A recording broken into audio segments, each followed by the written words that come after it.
धुंध की वजह से जोड़ में आई जकड़न और सूजन को मिटाकर दर्द को फौरन खत्म कर देता है। बस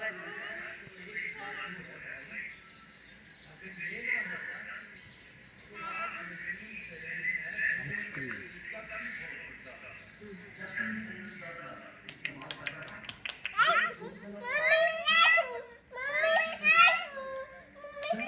प्लस के फौरी असरात क्या हैं, ये जानने के लिए हमने कराची के एक्सपो सेंटर में होने वाले